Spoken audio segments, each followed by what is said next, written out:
The two anonymous reviewers who have read your article have recommended accepting your paper for publication. Of course. Here are the two reports. There's no need to make any correction. This is absolutely not something you would accept, at least minor corrections. An article is never accepted without making any corrections. There's always critique. So it was 5 pages. The first page is congratulating me, and then a 2-page report, and then something else. And the last page was with the information about, wiring the money, $200.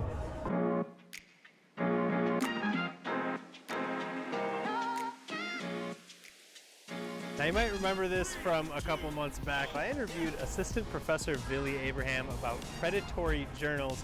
If you don't remember, here's a quick reminder. So there are about 15,000 predatory journals, which means that they work under the disguise of a real journal. They invite you to submit publications. I would love to test this, but I'm sure that if I write an article, which will be complete BS, say that it's an experiment where I interviewed aliens and I compared the attitudes of aliens from Mars and Venus, I'm not sure anybody will read it. You think it'll pass? I think so. They'll say give us $200 and wow, it was great article. I think you should do it. Well, surprise, surprise.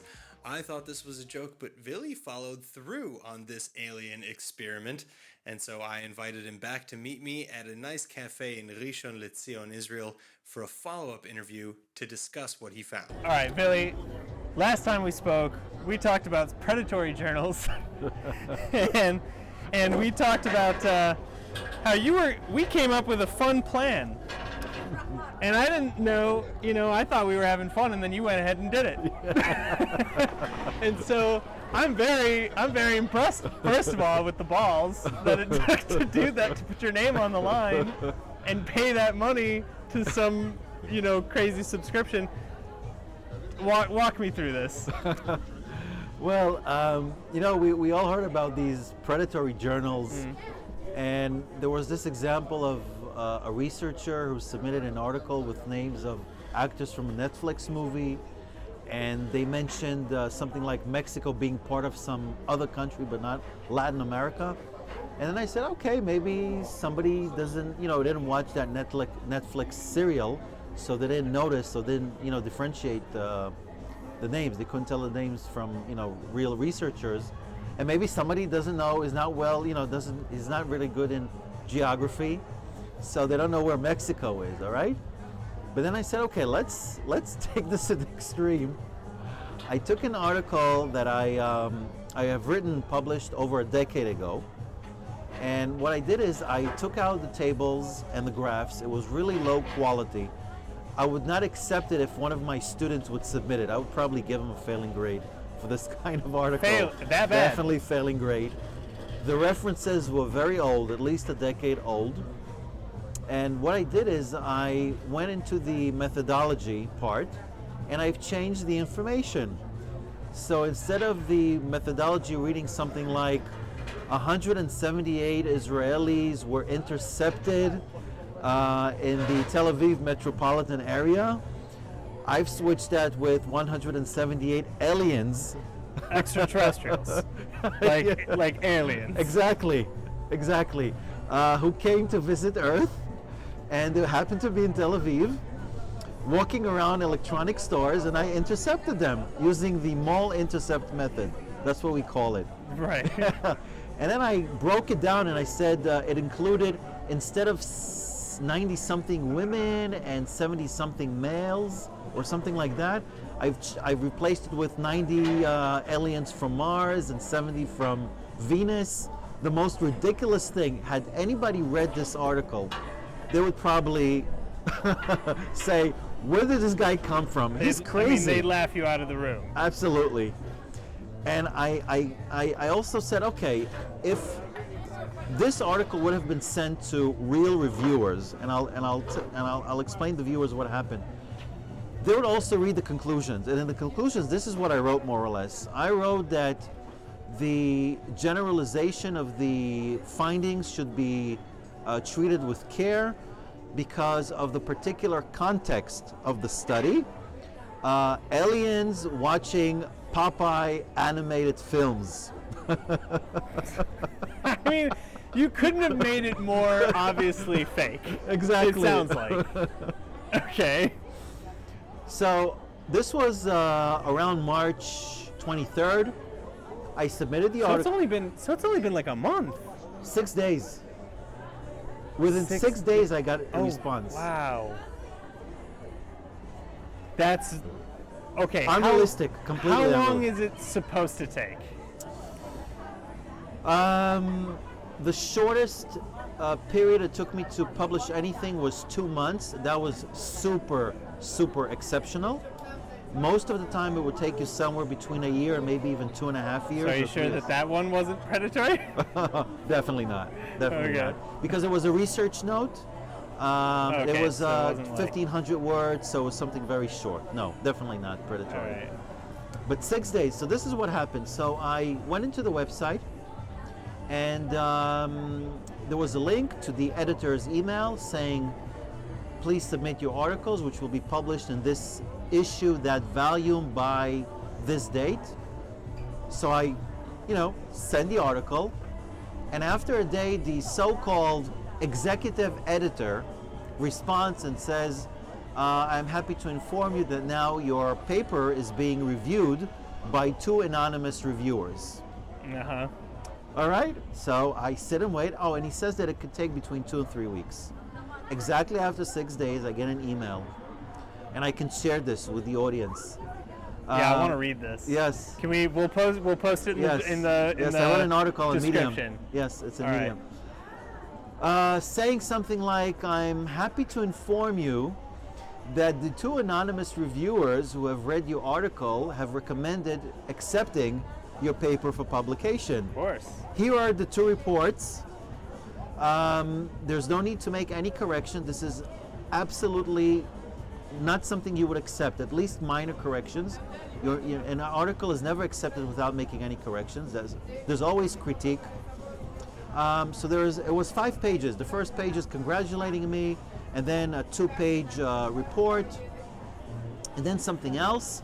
And the last page was with the information about, wiring the money, $200. I mean, this is the academic version of the prince and the Nigerian prince. Absolutely. It really is. Like Absolutely. It's you're great. We're family members, and I will send you this money and give you this prize. You just have to send me money first. Exactly, and I'd like to describe to the audience these review reports, which really look unusual. Basically, there was a table with all sorts of criteria, well organized, original, structured according to the format dictated by the journal, and everything was ticked yes, yes, yes, yes, yes. And then there were Of course three lines of comments, which I think they just copy paste.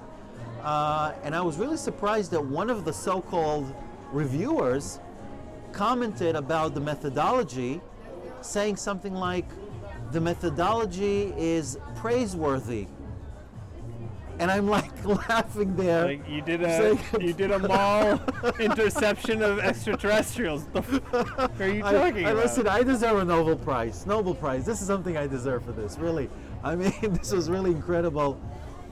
The same thing with the second reviewer again. This table with all sorts of criteria, and everything was ticked. Yes, yes, yes. Everything is original. Everything. I mean, it's just unbelievable.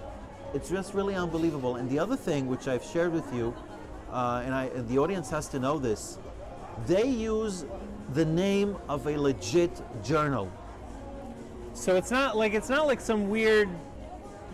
The publication itself has a legitimate name that they took Exactly. from somebody else. So it's not. It doesn't sound legitimate. It is a legitimate name. It's a legitimate name, and if I'm not experienced, I would think that it's... Look, there's a famous journal called the Journal of Marketing Management, okay? And I know that it's super prestigious. So if I want to publish in this journal and I just type in Google Journal of Marketing Management, there's a very good possibility, very good chance that they will pop up first.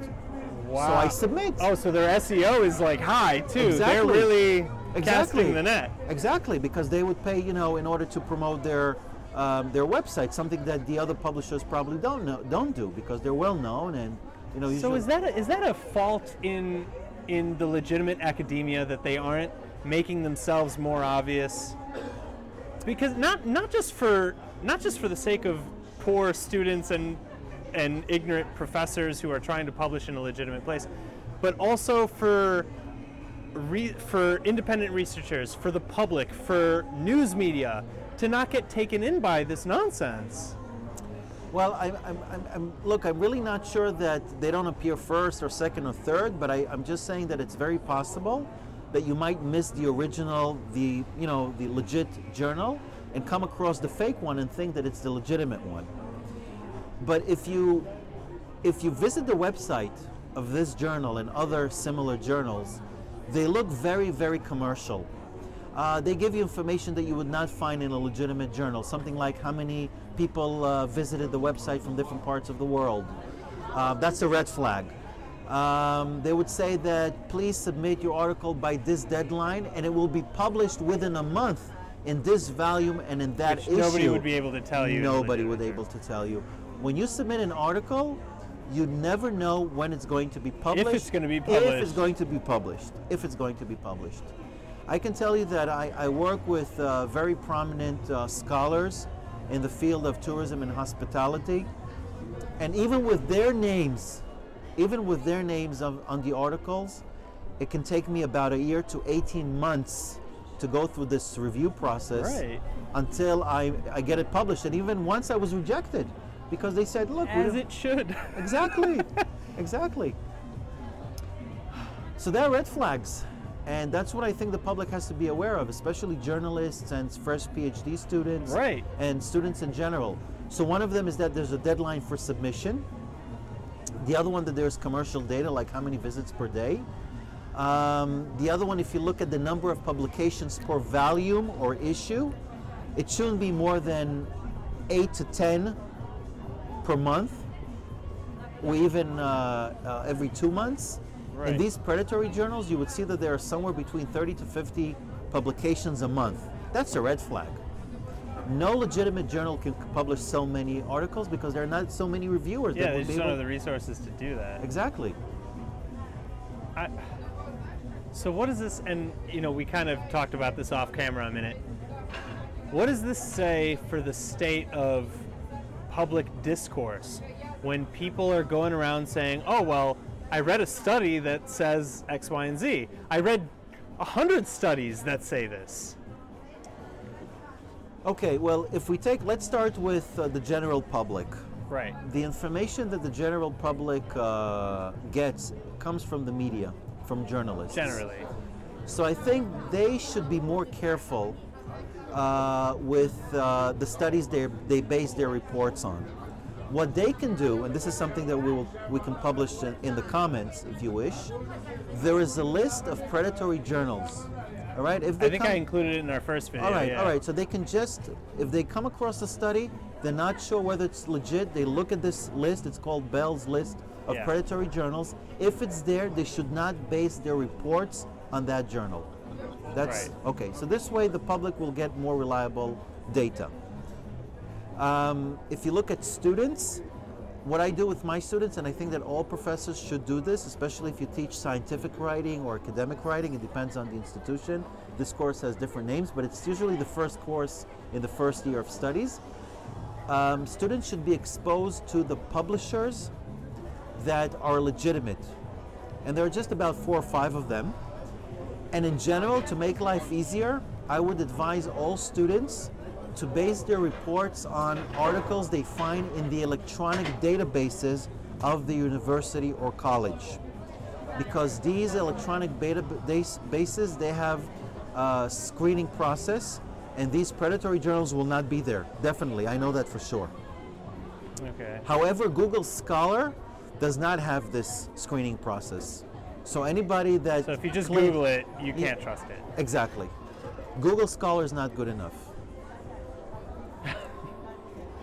Oh my God. I'm shocked. I'm just shocked. Wait, so what's the next step here? You've taken this, you've now published it. First of all, I think you deserve a Nobel Peace Prize for interplanetary peace advancement. Well, I have to correct you, okay? I didn't want to go that far. The minute they say pay, I said, I think I've confused you with another journal because I didn't want it to be published. I don't want to, I didn't make fun of myself publishing it, although I could.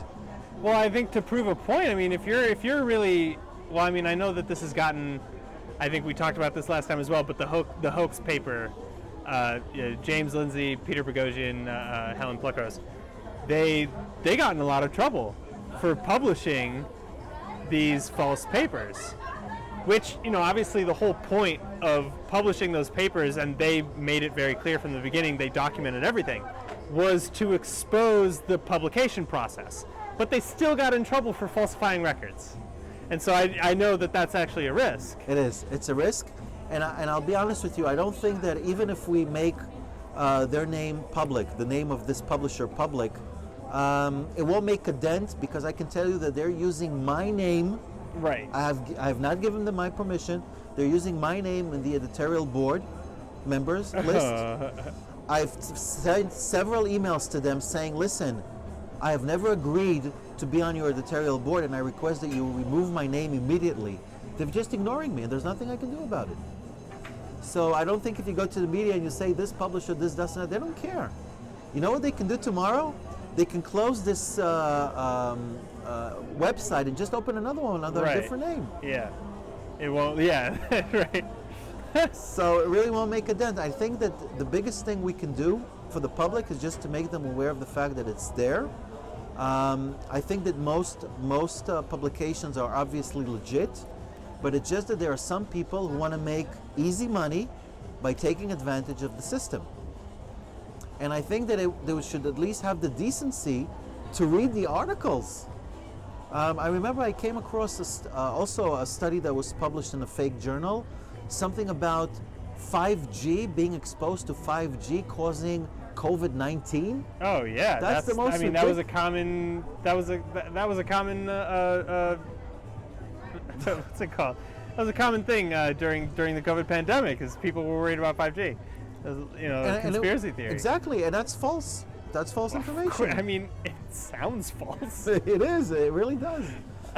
I mean, honestly, I never thought that it would be accepted, because you know what I was thinking to myself? I was thinking, either I don't get a response. I really thought that I would not be getting any response, because the editor or whoever would be reading it would say, this guy's crazy. I don't know what he wants. Or I would get an email saying, what are you doing? Are you trying us out or something? But obviously they haven't read it. It just sat there for 6 days, and after 6 days, they say, well, 2 reviewers went through your paper and we're willing to publish it because it's so novel and unique. References. Novel and unique, yes. I mean, listen, they hit it. They hit the nail on the head. No tables, no graphs, references that are over a decade old. I'm the editor of two. I'm on the editorial board of 2 prestigious journals, and I'm also ad hoc reviewer for several others. If I would see such an article, I would write privately to the editor, listen, do not accept this article. So there's just no way somebody read this. Absolutely not. Even if it's a researcher that has nothing to do with the field of consumer behavior among special populations, aliens. Oh my gosh. Well, so again, I mean, I know that you maybe had a little bit of difficulty exposing this story. Like, people don't seem interested enough from what it sounds like. I've tried to sell my idea to the media. So far, I didn't get any interest, and I was really surprised. I thought that this would make me a megastar, but there's no interest. But I will try to push it. I think that if the right person gets this, who really understands the significance, the public significance, I think they would want to make a big story of this. I mean, because it is a big story. I want to make a story out of it. I mean, you Ridiculous. shared all sorts of examples of people changing things in articles, really fabricating them, and it was accepted. But nobody went this far. I mean, it's as far as you can go. This is just like serious fabric. Well, I mean, because they did something very similar, I think, and I shared that with you, as you just mentioned. Like, again, I keep coming back to the hoax papers, because that's like, it's a very similar vein. Obviously, they didn't go as far out of our planet as you did, but they went pretty damn far. I mean, they talked about masturbating dogs and exposing straight men to anal penetration as like for just ridiculous for therapy basically. Exactly. So it means that if you're politicizing a topic and you want to promote one view or another, you can do it through these predatory journals. And it's not going to be based on science and any data that you really collected. Obviously. Yeah. Obviously. Now, I have to say something, and the audience has to know this. Not all articles, and I'm not defending these predatory journals and publishers, right? Sure. But not all articles published there are based on fake data, because there are a lot of fresh PhD students who are just not aware of this. And they publish legitimate studies that they did in the context of their PhD. How so? There's you just named a couple of the red flags, and I have to believe that as you're going through some of these publications, you would notice a few more. How are PhD students not seeing them? Because and I believe you. I just want to preface that I believe you that there are legitimate papers that may have been published in a legitimate paper had it been in a publication had it been submitted there. Okay. But so I'll preface it that way. I believe you, but like, how are they getting caught by these ridiculous publications? I have a good answer for this. When you are a PhD student, the chances of you falling prey to these predatory journals is very small, because your supervisor will probably say, "Look, let's try to publish in this or that journal." Right. Okay. So it's less likely to happen. When is it more likely to happen? When you have graduated and you say, based on my PhD, I'd like to try to publish a few articles based on the PhD. And then you can fall prey because you're not in contact with your supervisor. Maybe you haven't consulted him. Although I have to say, running a search of Google, I typed in something like predatory journals or detecting predatory journals, and I realized that there are more and more universities publishing guidelines so that PhD students are aware of these red flags. Okay. Something that wasn't there before. Okay. Okay, so there's more awareness. So besides Bell's list of predatory journals, universities are doing a good job. And I can tell you that at least in my college, in my department, all students, I've spoken to them about this. Even in colleges where I teach as an external teacher. Right. I tell them, listen guys, you have to hear this crazy thing I did. And please, when you write your reports. Yeah, you show this on day one of your class intro. Yes. Add it in the slides. Like, don't be this guy. Don't be me. Oh my God. So universities are more aware of this, and they are doing a good job. And again, I think that the public has no way of doing this. You can't expect people who are not in science to be able to distinguish. So I think it's really the job of the media to be more careful with the studies that they base their reports on. And also blogs, and all sorts of people who write anything, they should be more aware of this. Sure. I wouldn't hold my breath. I think I think the sad truth is that that's why I want the world to know about this, and I want to put out red flags so that everybody who is somehow related to writing or media or journalism knows how to identify this. Because you as a journalist, you want to make sure that your audience gets reliable data. Ideally. Yeah. Like, I feel like this is just like, who's behind this? Is it just like, is this like the internet call center scam type people who are just looking to make a buck, or is this like, do you think that maybe even some of these journals are run by people who are even more nefarious, who have political agendas, who are trying to dilute to muddy the waters of reality? You know what I mean? Like, that's a good question, but what I think in most cases, It's just people who are taking advantage of this academic peer review process to make easy money.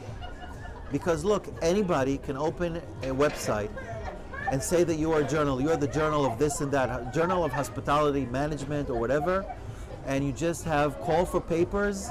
You know that today using AI, you can identify researchers in different fields and just send them an email and invite them to publish. So it's really easy to fall prey. And you know, you see there's a new journal, it looks legitimate to you, you don't know, what publisher is behind it, and they say, look, it only takes 3 weeks and you need to publish, because you know how it is in academia, it's either you publish or perish. Yeah.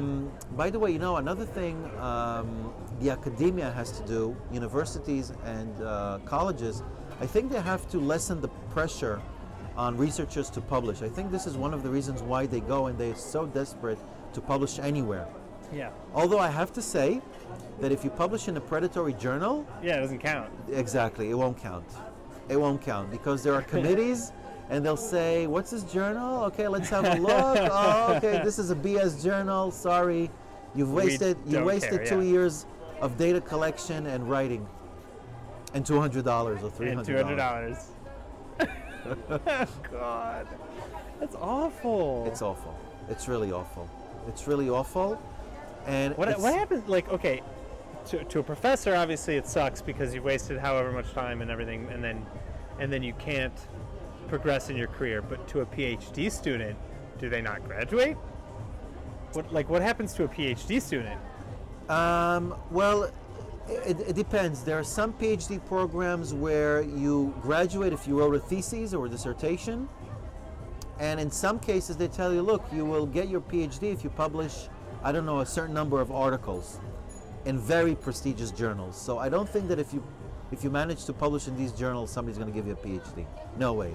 No, they won't give you a PhD, but so does that mean you start over? Like add 2 years to your schooling? I would say so, absolutely. Oh my gosh. Absolutely. So it costs you way more than $200. Way more than $200. Way more than $200. By the way, there are some journals that charge as much as $500. And the worst thing is that if there are colleges who are not aware, let's say that I don't want to say but let's say somebody opens a website which is a predatory journal, and nobody really knows it whether it's predatory. And I have, let's say I'm the president of a college, and I have professors who want to publish there. They have a budget for publishing. So let's say that I approve $500 to, let's say, 10 professors to publish there. It's Yeah. public money gone to waste. Well, and are you going to see that funding next round? Or are they going to not trust you with that money again? Exactly. I mean, it's first of all, you're not going to be trusted, and the other thing that the university presidents who are in charge of this budget might be scolded by the government, because this is all government money. It's public money. So you see, it's first of all, the public gets fake information, and the other thing, they're paying with their taxes, possibly, for this fake information. This is something I haven't thought of, by the way. Yeah. So does the government have really, a vested interest in doing something about this, because it's a waste of public funds? Could Definitely. we sue the government? Well. Could we hold them liable? Well, I can tell you what the government is doing from the perspective of myself and the Right. promotion. I can tell you that if when you're hired by a university or college, the lowest position is lecturer. And if you want to be promoted to senior lecturer, which is equivalent to assistant professor in the States, you need to publish a certain number of articles. In the case of my college, it's 6 articles that I had to publish in very prestigious journals with a certain impact factor.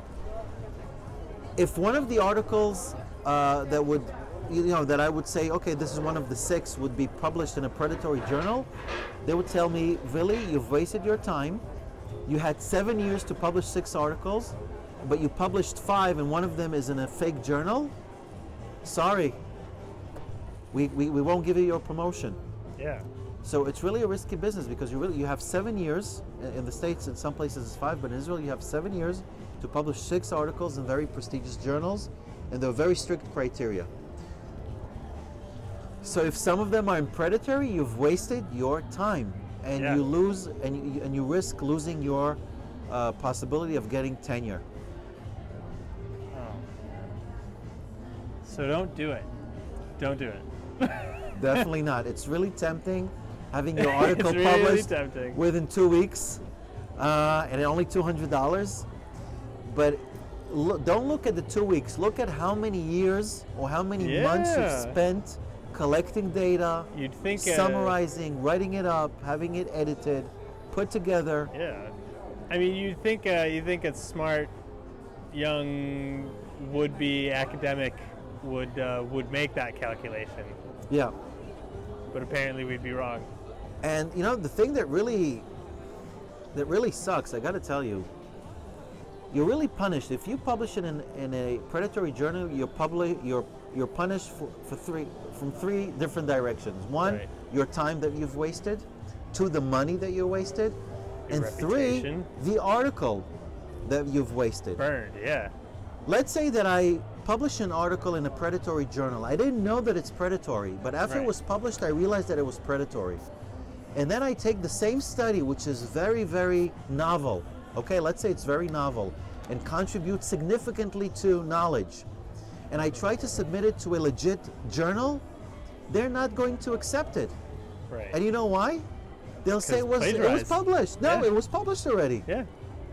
So I think that another problem is that legit journals give credit to articles that were published in predatory journals. It shouldn't be even considered. They should say, okay, it was published there. Who cares about them? We don't even consider them a journal. Let's publish your article. But it's not. It doesn't happen. Why not? Plagiarism or Because it's considered to be plagiarism, and all journals, if you look at the guidelines before you submit, one of them says that you declare. No, there's a declaration. Sorry, not guidelines. That you declare. You have to declare a few things, conflict of interest, etc. And one of the things that you have to declare is that this study has not been published or is not in consideration for publication in a different journal. And they don't distinguish between legitimate and predatory journals. And these predatory journals are considered to be journals, but they're predatory. So I think the world of academia already is It's a crisis. in many. First of all, yes, but I was going to say that in some cases I would consider academia to be somewhat of a predatory industry to begin with today, depending on the field and depending on the school. Why would you say so? Because I know that it's a business, and the students are sometimes the clients, but other times the commodity itself, where it's I need to get the numbers up so they lower the standards to get their graduation rates up, to get their admissions up. Sometimes in order to increase the revenue, they'll give you BS classes that they'll force you to take. I myself had to take a course on computer literacy, which was so basic, and I couldn't place out of it because the test was rigged. And we can get into that as well, how I know that the test was rigged. I'd be happy to hear. Oh yeah. So, I mean, basically the test to place out of it was an automatic test, multiple choice. You go through the modules and it asks you these questions. And not only multiple choice, but also it would ask you to perform certain actions, and it would register your keystrokes. And so one of them was, copy and paste text. Again, this is like the most basic computer literacy possible. I mean, I learned such incredible things as how to set up an email account. Things that if I didn't know, I wouldn't have gotten into college in the first place. Okay. Yeah. So the fact that I had to pay for credit hours on this course is absurd. Yeah. On top of that, to place out of it, I take this test and it says, okay, one of the questions, and this is the one that sticks out in my mind the most, was to copy and paste text. How would you copy and paste text in a document? Go ahead. Well, like you normally do it. Yeah? Right click, copy. Okay, yeah, no, you're wrong. I am? Yeah. Really? Why? You have to go into the edit menu. Oh. You have to go into the edit menu and hit copy, and then you have to go back into the edit menu and hit paste. Okay. If you right click or if you do command or control C, it marks you wrong. Okay. And that's just one example. All right. So That's for ridiculous. Sure. So definitely rigged. So, and that's what I mean, is that I think that there are some courses that are already out to make money at the expense of the students. Okay. Well, I have an argument there, but Yeah, please. make your point. I'd love to hear that. Yeah. Look, I have experience teaching in different institutions of higher education, and without mentioning names, there are some institutions, unfortunately, Yeah. that I really had the impression that they were just there to get the money. They would lower Right. students. Anybody would have an ID number, an ID, You can get in. and a pulse, Yeah. would get in. Yeah. And honestly, when I would feel that this is the case, I would leave, because I would say, look, I'm not here to be a babysitter. I have high standards. So there are different institutions. Some of them are there just to make money. They accept students that I would never accept. Look, without degrading anybody, I don't think this the academia is for everybody. I think some people it's not for them. I don't really think it's not- necessary for It's everybody either. not necessary for everyone. I mean, I think I'm a big proponent of trade schools. To be honest with you, many times you can make much more money if you're just a business owner or self-employed. Yeah, Okay, and I'm telling you this is a hardcore academic. for sure. Okay, I'm just being No, realistic. I agree 100%. Yeah, I'm just being realistic. However, I have to say this, that it also depends on the department. I can tell you as a fact that you can ask, all my lecturers and students. In my department, for example, we have increased the standards, and as a result of increasing the standards, we have gotten higher quality students, and all of our courses have been created due to speaking to graduates and industry experts in order to make the courses as practical as possible. So all of the courses are there because there's a reason. There's no course that serves no reason. Yeah. Well, and that's why going back to what I was started saying is that I don't think that of every university. And by the way, I have to tell you this. There are a certain number of students. I've inherited the department. This is my second year with a certain number of students, and obviously I don't want to have a lower number of students. However, I did tell this to my academic secretary, and I told this to my lecturers. I said, look, I want to increase the standards, even if it is at the expense of getting less students for the next couple of years. And I'm sure that if I get 10, 15, 20% less students and I'm able to explain to the vice president why I'm doing this, I would not be scolded or criticized. So I think that it depends how you present things. Sure. And like, again, I went to Wayne State in Detroit. I love Wayne State. I loved my experience there. I think I had really incredible teachers, and I value the education that I got there. But I can't say the same for every class. I can't say the same for every major, and I can't. From the stories that I've heard and the things that I've read, I can't say that of every university. So I think it's great that you've raised the standards. I think that's how it should be, really. But I know that it isn't always. We've raised the standards, and we do give a lot of. I mean, my college has this philosophy that anybody should be given a chance. Right. So you're allowed in, but you have to prove yourself. So, for example, in my department, in the next year, students will have to reach a certain average. I haven't decided whether it's going to be 75 or 80 or more.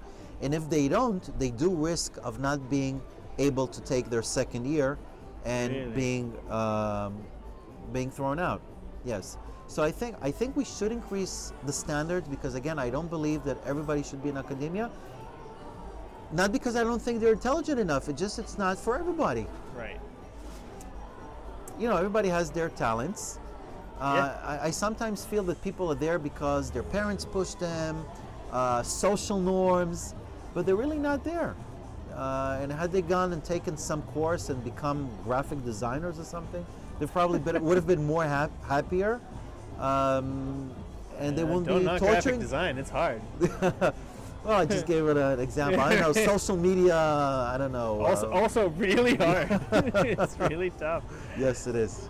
But sometimes you can take courses. You don't need a degree. No, I agree with that. Yeah. But you got my point. Yeah, I do. And with that, I think I'm going to end it here. Oh, no, wait. Yeah, Let's get and the on thing that. is when people who shouldn't be there, again, because it's not for them, they make their lives difficult and they make the lives of the system more difficult, you know, because you really feel that you have to push them and push them and push them. And like you said, yes, sometimes you do feel that it has become business, but I really think that it depends on the college and it depends on the heads of department because they are the ones who are actually running the college together and they can make the big difference. I like setting high standards, and I remember even when I was an external teacher, I used to teach English as a foreign language for many years. And when I realized that the level of the texts or the unseens and the assignments is being lowered so that lower level students can be taken in, I always expressed my objection. I really didn't feel comfortable with that. It's good. And not just for the system, for the people themselves. I think that if you're coming into a system and you're challenging yourself, this is how you can improve. But if we lower the standards, we're really not helping you in the long run. You're not helping anybody. No. You're not helping the name of the university. You're not helping the students not the who individual, go not there. society, nobody. Yeah. No, it's everybody loses there. Absolutely. All right. Predatory journals, they are terrible.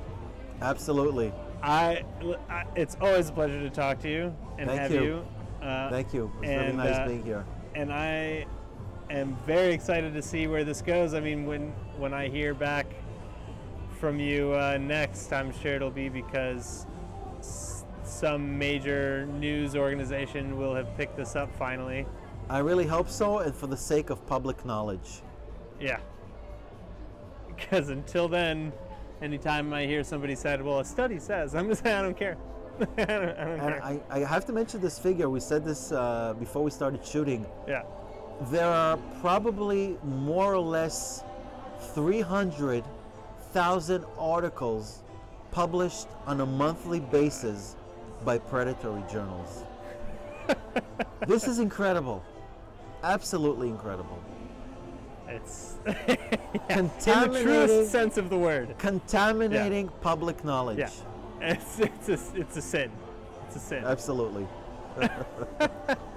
All right. I'm going to sign this.